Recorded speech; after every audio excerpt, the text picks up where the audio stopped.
वियुक्ता पतिना तेन द्विजेन सहचारिणा ताम्रशीर्षेण मत्तेन पतत्रिणा सहितेन वै। तेन पतिना वियुक्ताः सहचारिणा द्विजेन ताम्रशीर्षेण मत्तेन पतत्रिणा संहितेन वै। तो कह रहे हैं कि ताम्रशीर्षेण मत्तेन पतत्रिणा, ताम्र के जैसे कलर वाले, ताम्रशीर्षेण मत्तेन जो बहुत मस्त हो रहा था थोड़ी देर पहले, पतत्रिणा सहितेन वही, माने जो कामना से जो बिल्कुल ही मतवाला सा हो रहा था, उसके ताम्र शीर्षेण, तांबे जैसा शीर्ष है जिसका, मस्तक का रंग है, क्रौंच पक्षी का जो माथे का रंग है वो ऐसा है जैसे तांबा हो। वियुक्ता पतिना तेना, तो उस पति से वियुक्त उस भार्या के साथ, द्विजेन सहचारिणा, जो अपने पति के साथ विचरण कर रही थी, तो उत्तम पंखों से युक्त वह पक्षी जो सदा अपनी भार्या के साथ विचरण करता था, पतिना तेन द्विजेन सहचारिणा विमुक्तः ताम्रशीर्षेण मत्तेन पतत्रिणा सहितेन वै। तो वो अपने पति के तांबे के समान लाल लाल सा चमकीला सा जो मस्तक है उसको देख करके वो करुणाम गिरम रुराव, वो बहुत करुणापूर्ण वाणी से रो रही थी। तथा विधम द्विजम दृष्ट्वा निषादेन निपातितं ऋषे धर्मात्मनस्तस्य कारुण्यम समपद्यत। तो इस प्रकार से द्विजम, उस दूसरे वाले को माने पुरुष को, दृष्टवा तड़फता हुआ देख करके, जो कि निषादेन निपातितम, जो कि निषाद के द्वारा मार गिराया गया था, तो इस प्रकार तड़फते हुए उस क्रौंच पक्षी को देख करके धर्मात्मन ऋषेः तस्य कारुण्यम संपद्यत। तो वो जो धर्मात्मा ऋषि हैं, धर्मात्मन ऋषेः, उस धर्मात्मा ऋषि के मन में, तस्य कारुण्यम, उस धर्मात्मा महर्षि वाल्मीकि जी के हृदय में कारुण्यम संपद्यत, करुणा भराई। तो ऋषियों का जो हृदय होता है वो ऐसा होता है कि वो मक्खन से भी तो कोमल होता है। मृदुरानी कुसुमादपि कठोराणी वज्रादपि, और वज्र से भी ज़्यादा कठोर होता है। कठोरता तो तब दिखती है कि जब उनको संसार का कोई भी सुख, साधन, भोग, ऐश्वर्य उनको अपनी तरफ आसक्त कर नहीं पाता है, तो ये उनके हृदय की कठोरता है। और मृदुता ये है कि जब भी किसी का वो दुख देखते हैं तो वो करुणा से भर जाते हैं। तो यहाँ भी महर्षि वाल्मीकि जी, वो तो पक्षी हैं, लेकिन उन पक्षियों में से जब वो मादा पक्षी विलाप करती है, करुणा से रोने लगती है, तो उनसे देखा नहीं जाता, वो करुणा से भर जाते हैं। ततः करुण विदित्वा दधर्मो अयमिति द्विजः निशाम्य रुदतिं क्रौञ्चिं इदं वचनम अब्रवीत। ततः, तो उसके बाद, करुण वेदित्वात्, करुणा की वेदना करने वाले, उस करुणा को अनुभव करने वाले, माने करुणा की अनुभूति करने वाले, करुण वेदित्वात् अधर्मो अयम इति द्विज, उस द्विज ने कहा अधर्मो अयम इति, अरे ये तो बड़ा अधर्म हो गया। तो हम एकदम से ऐसे बोलते हैं ना कि अरे ये तो बड़ा अनर्थ हो गया, कोई ऐसी घटना घट जाए तो। मेरे देखते देखते देखो कितना करुण दृश्य हो गया ये। ततः करुण वेदित्वात् अधर्मो अयम इति द्विज निशाम्य रुदतीं क्रौञ्चिं इदम वचनम अब्रवीत। तो निशाम्य ऐसा निश्चय करके रुदतीम क्रौंचिम, उस रोती हुई क्रौंची पक्षी के लिए इदम वचनम अब्रवीत, उन्होंने इस प्रकार कहा। क्रौंची रो रही है, इनके हृदय में करुणा भर आई है। तो महर्षि पतंजलि ने भी एक सूत्र लिखा है कि जो अच्छे श्रेष्ठ व्यक्ति हैं उनमें केवल 4 ही प्रकार की भावना उनके हृदय में होनी चाहिए, मैत्री, करुणा, मुदिता, उपेक्षा। जो लोग खुश हैं, सुखी हैं, उनको देख करके तो मैत्री की भावना आनी चाहिए। मैत्री की भावना मतलब उनसे मित्रता करने की आवश्यकता नहीं है, बल्कि अपने किसी मित्र को देख करके जैसे हमारे मन में हर्ष उत्पन्न होता है, ऐसे ही किसी सुखी व्यक्ति को देख करके हमारे मन में हर्ष उत्पन्न होना चाहिए। और दुखी को देख करके करुणा उत्पन्न होनी चाहिए। और किसी पुण्यात्मा को देख करके मुदित होना चाहिए, हर्षित होना चाहिए कि देखो कैसे जीवन का सदुपयोग किया इन्होंने। और किसी पापात्मा को देख करके व्यक्ति को उदासीन रहना चाहिए। तो महर्षि वाल्मीकि जी ने इस दुखी क्रौंची को देखा तो उनका हृदय करुणा से भर गया। और अचानक उनके मुख से पहले तो ये निकला कि अरे ये तो बड़ा अनर्थ हो गया, और फिर उनके मुख से ये शब्द निकले, मा निषाद प्रतिष्ठां त्वम् अगम शाश्वती समाः यत्क्रौंच मिथुनादेकम् अवधि काम मोहितम्। हे निषाद, माँ प्रतिष्ठां त्वम् अगमा, मैंने एक तरह से उसको शाप ही दे दिया, क्योंकि बहुत करुणा आ रही थी क्रौंची के ऊपर। तो कहा, हे निषाद, त्वम प्रतिष्ठां माँ अगम, तुझे कभी सुयश ना मिले, शाश्वती समाहा, और कभी तेरे को शांति ना मिले, क्योंकि तूने दूसरे की शांति भंग की है। तो जो हम बीज बोते हैं वैसे ही फल निकलते हैं फिर। तो ये बात केवल धरती में गेहूं जो चना वाले बीज के ऊपर ही लागू नहीं होती है, ये बात हमारा चित्त भी एक खेत जैसे ही है। और गीता में तो उसको क्षेत्र ही कहा, खेत ही कहा, और आत्मा को क्षेत्रज्ञ कहा, किसान कहा। तो जैसे किसान अपने खेत में जैसा बीज बोता है वैसी फसल काटता है, ऐसे ही हम अपने मन में जैसा भाव रखते हैं वैसा ही हमें फल भी मिलता है। तो क्योंकि निषाद के मन में उसको देख के प्रसन्नता नहीं है, उसने बीज ही अशांति का बो दिया है, दूसरे के को दुख दिया उसने, तो दुख देने का बीज बो दिया है, तो बदले में तो दुख ही मिलना है, फिर सुख कहाँ मिलेगा। तो ऐसे हमें ना सुबह से शाम तक ये जो गीता में जिसको कर्म योग कहा है, वैसे वास्तव में कर्म योग, भक्ति योग, ज्ञान योग ये अलग अलग नहीं हैं, एक ही हैं। पर किसी के चित्त में ज्ञान की प्रधानता होती है तो फिर वो उसके अनुसार कर्म करता है, तो वो कर्म योग और भक्ति योग में पहुंच ही जाएगा।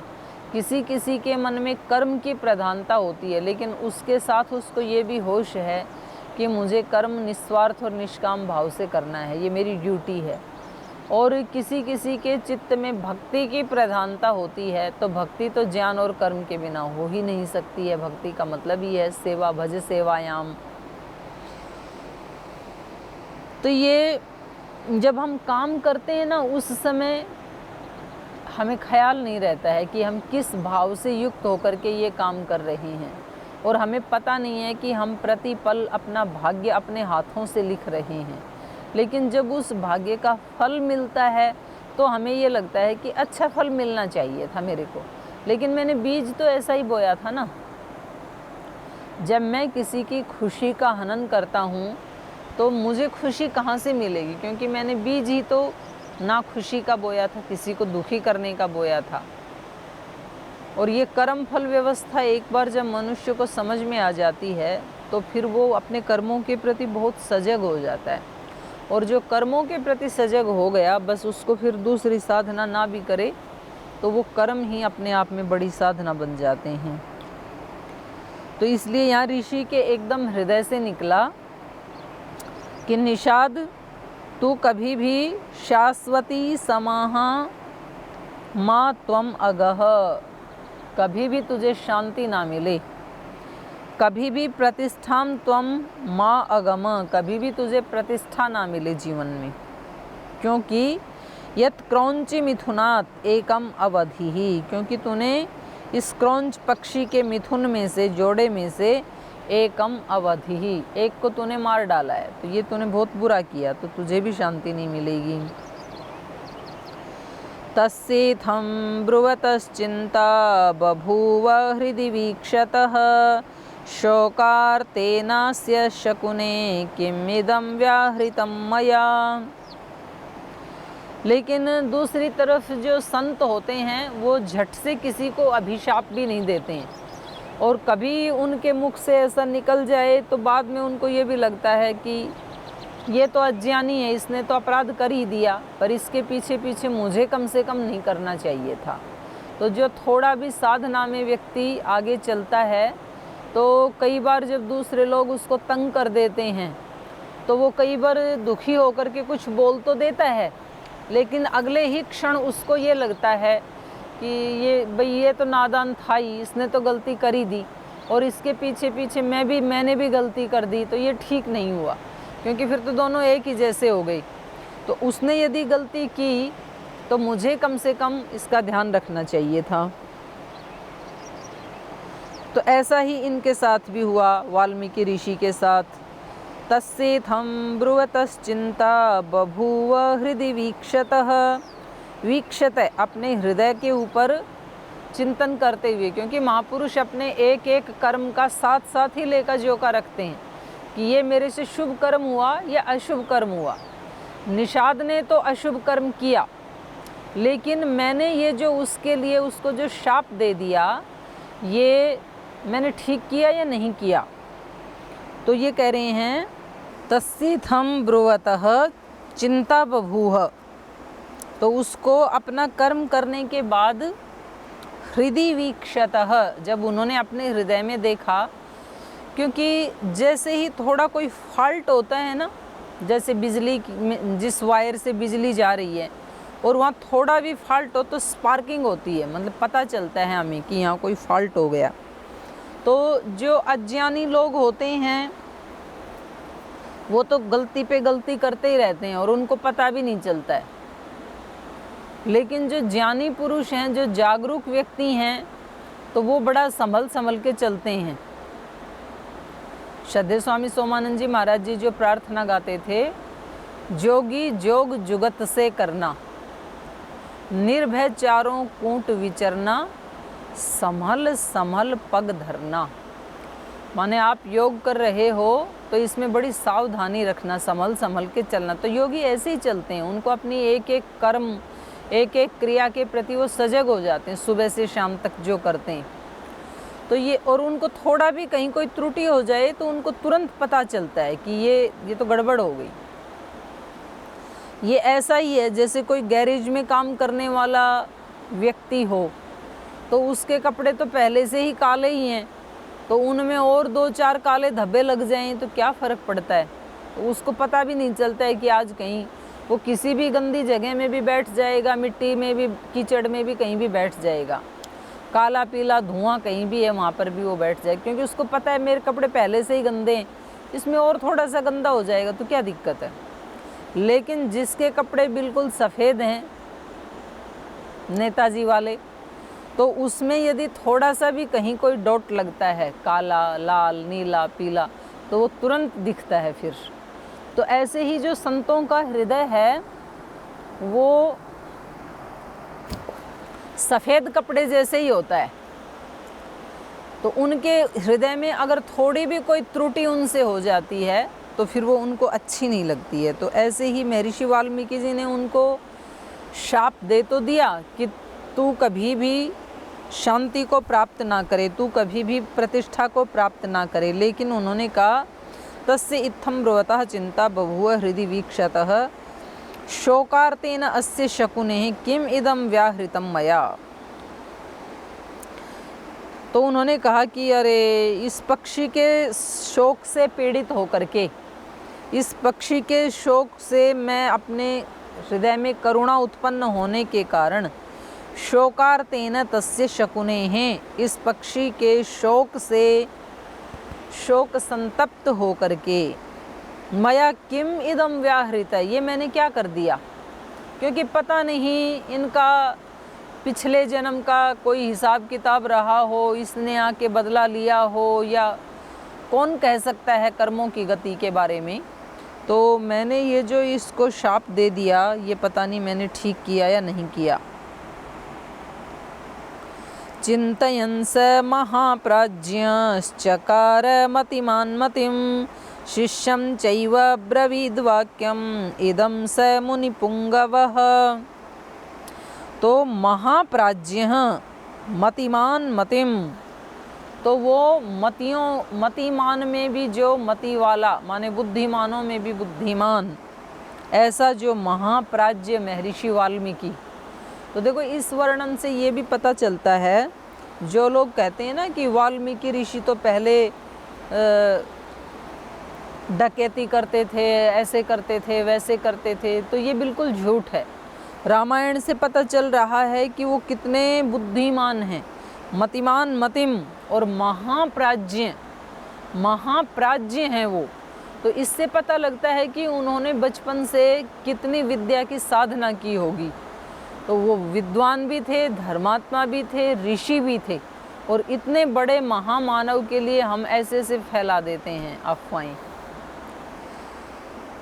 तो उन्होंने, उस महाप्राज्य ने चिंतयन, ऐसे सोचते हुए, महापुरुष वो होते हैं जो बदतर में से भी बेहतर निकाल लाते हैं। अगर कहीं कोई गलती हो गई, कोई चीज़ बदतर हो गई, बद हो गई, उसमें से अब अच्छा क्या निकाल सकते हैं। और ये कोई चीज़ हम किसी व्यक्ति से सीख सकते हैं, प्रकृति से सीख सकते हैं, किसी पशु पक्षी प्राणी से सीख सकते हैं। बदतर में से बेहतर निकालना, ये सीखना हो तो हम चिड़िया से, कबूतर से सीख सकते हैं। कूड़े के ढेर में कभी कभी कुछ 1-2 दाने अन्न के भी चले जाते हैं खाने के लिए। ये पक्षी उस कूड़े के ढेर में जाते हैं, कूड़ा वहीं छोड़ देते हैं, अन्न का दाना वहाँ से निकाल करके खा लेते हैं।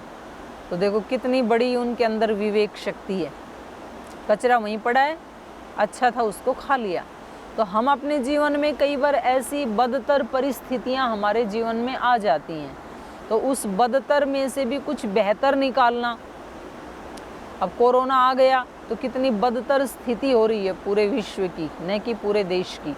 लेकिन अब घर में तो लॉकडाउन हो गए, अब इसमें घर में रहते हुए भी हम योग करें, ध्यान करें, प्राणायाम करें, स्वाध्याय करें, तो ये हो गया बदतर में से बेहतर निकालना।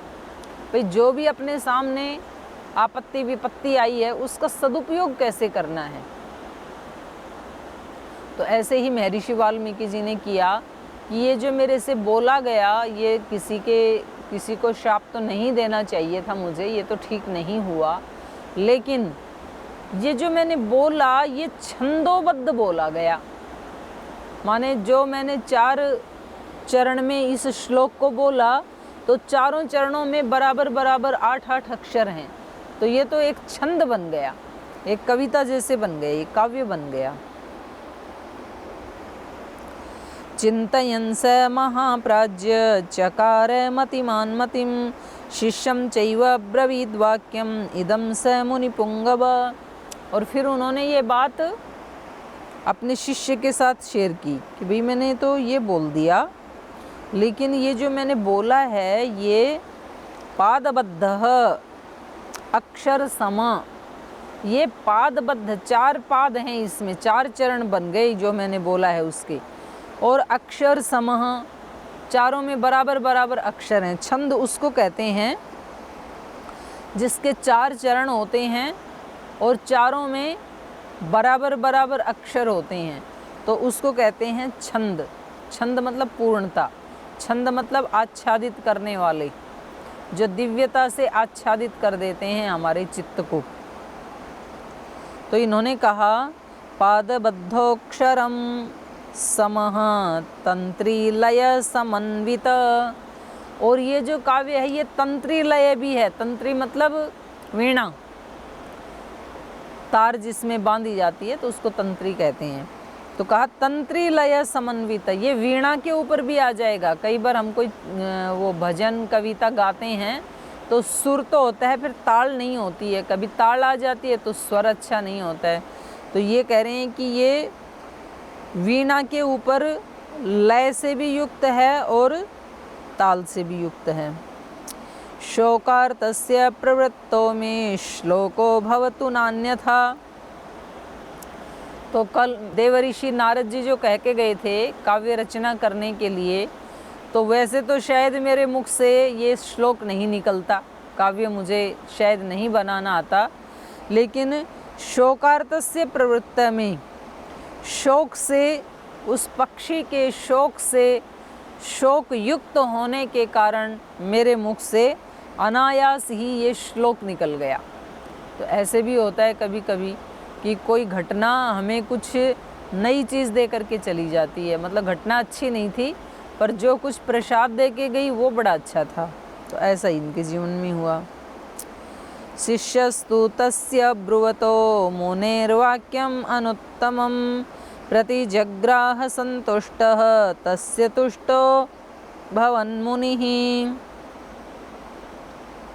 तस्य ब्रुवतः मुने वाक्यम अनुत्तमम, उस मुनि के उन अनुत्तम वाक्यों को सुन करके, अनुत्तम माने जिससे उत्तम और कोई हो नहीं सकता है, अत्यंत उत्तम, सर्वोत्तम। तो उस मुनि के उन सर्वोत्तम वाक्यों को सुनते हुए शिष्यस्तु संतुष्टः प्रतिजग्राहः, वो जो शिष्य था वो संतुष्टि से भर गया, संतोष से भर गया, उनको बड़ी प्रसन्नता हुई। संतुष्टस्तस्य तुष्टो अभवत् मुनिः। तो वो उन्होंने उस श्लोक को सुना और उनका समर्थन करते हुए कहा कि हाँ गुरुजी, ये तो बड़ी सहजता से आपके मुख से जो है ये श्लोक निकल गया, ये काव्य निकल गया, ये तो बड़ा अच्छा हो गया। तो इससे तुष्टो अभवत् मुनिः, अपने उस शिष्य के इस कथन से शिष्य ने कहा कि हाँ आप बहुत अच्छा कर रही हैं, क्योंकि शिष्य को और बेटे बेटियों को, बच्चों को संतुष्ट करना ये बड़ी कुशलता का काम है। प्राय बच्चे सबसे संतुष्ट हो जाते हैं लेकिन अपने बापू से संतुष्ट नहीं होते हैं, कोई ना कोई शिकायत लगी ही रहती है। प्राय शिष्यगण दूसरे गुरुओं के यहाँ जाएंगे, वहाँ जाएंगे, फिर अपने गुरु को आके बताएंगे, बोल जी अपने यहाँ भी ऐसा और होता तो अच्छा था। तो मतलब अपने वाला अच्छा ही दिखती नहीं है। तो उसमें हिंदी में कहावत है ना, घर की मुर्गी दाल बराबर। तो अपने घर में, मतलब ये उदाहरण ज़्यादा अच्छा नहीं है, उसको ऐसे कहना चाहिए घर का सोना पीतल बराबर। घर में यदि सोना रखा है तो उसकी वैल्यू नहीं है, और ख़रीद के लाएं तब पता चलता है। वो परंपरा से मिलता गया, एक पीढ़ी से दूसरी पीढ़ी को, तीसरी चौथी को, तो उसकी कीमत का नहीं पता चलता है, बस इतनी बात है। तो यहाँ इनके शिष्य जो हैं ये बड़े अच्छे शिष्य हैं, तो अपने गुरु का समर्थन कर रहे हैं कि बड़ा अद्भुत श्लोक निकल गया आपके मुख से गुरुजी, ये तो बड़ा अनुत्तम काम हो गया, माने इससे उत्तम और क्या हो सकता है। अभी अभी तो नारद जी काव्य रचना करने के लिए प्रेरणा दे के गए, अभी अभी तमसा नदी में आके आपने स्नान किया, और इस तमसा नदी के तीर पे इतनी अच्छी कविता, इतना अच्छा काव्य आपके हृदय से प्रस्फुटित हो गया, तो ये तो बहुत अच्छी बात है।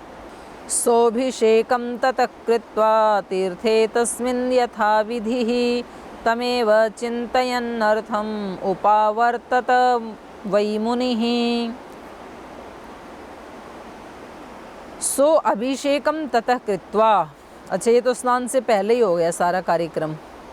तो ततः इसके बाद स उन महर्षि वाल्मीकि जी ने अभिषेकम कृत्वा स्नान करके, तस्मिन् तीर्थे यथा विधि, उस घाट के ऊपर विधि विधान के सहित स्नान करके, तमेव चिंतयन, उसी बात का चिंतन करते हुए, उस श्लोक के ऊपर ही चिंतन करते हुए, चिंतयन अर्थम उपावर्तत, उसके अर्थ का उपावर्तत, उसका अर्थ का भी और शब्द का भी चिंतन करते हुए मुनि ही उपावर्तत, वो मुनि अपने आश्रम में लौट आए। उपावर्तत माने वापस लौट आए। अर्थम चिंतयन, उस श्लोक के अर्थ का चिंतन करते हुए। तो ये भी एक गुण है महापुरुषों का। सभी के मन में विचार आते ही रहते हैं, वृत्तियाँ उठती ही रहती हैं, लेकिन हम अनावश्यक वृत्तियाँ उठाते रहते हैं, अनावश्यक विचार अपने मन में उठाते रहते हैं। लेकिन जो ऋषि होते हैं उनके मन में जो विचार उठते हैं, जो भाव उठते हैं, वो सद्भाव ही उठते हैं, चलते फिरते घूमते खाते पीते सब काम करते हुए। तो ये जब वहाँ से आ रहे थे तो उसके ऊपर ही चिंतन मनन करते हुए मुनि अपने आश्रम में उपावर्तत वापस लौट आए। भरद्वाज ततः शिष्य विनीत श्रुतवान् गुरोः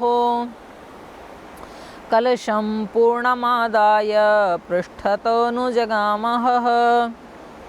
और फिर उनका जो विनीत शिष्य, विनम्र शिष्य, तो शिष्य में शिष्यत्व तभी घटित होता है जब उसमें विनम्रता हो। यदि विनम्रता नहीं है तो फिर वो शिष्य नहीं बन सकता है, और जो शिष्य नहीं बन सकता है वो कभी गुरु भी नहीं बन सकता है। तो ये बहुत बड़ी बात है यहाँ पर। तो जो उनका विनीत शिष्य है भरद्वाज, वो अपने गुरु के उस चिंतन मनन को सुन रहे हैं, और सुनते हुए पूर्णम कलशम आदाय, पूर्ण कलश को लेकर, माने उनके हाथ में वो जो कमंडलू होता है उसको पकड़ करके पृष्ठ तो अनुजगामः, वो भी उनके पीछे पीछे आश्रम की तरफ चल पड़े। तो अब आश्रम में आकर के आगे किस प्रकार से रामायण का प्रारंभ होगा इसको हम कल पढ़ेंगे।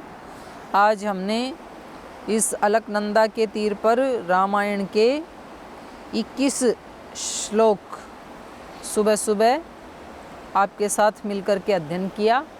आज की चर्चा को अब यहीं विराम देते हैं, शेष चर्चा कल करेंगे। और जैसे आपने रामायण को पढ़ते हुए अभी संकल्प लिया कि मैं ध्यान से पढ़ूंगा, ध्यान से सुनूंगा, ऐसे अब अगला काम करते हुए भी दोबारा से वही संकल्प लें आप जो भी काम करेंगे। तो आज की चर्चा को यहीं विराम देते हैं। सभी का बहुत धन्यवाद।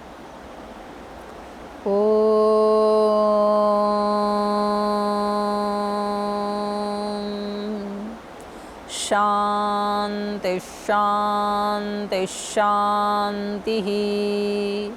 श्री गुरुभ्यो नमः।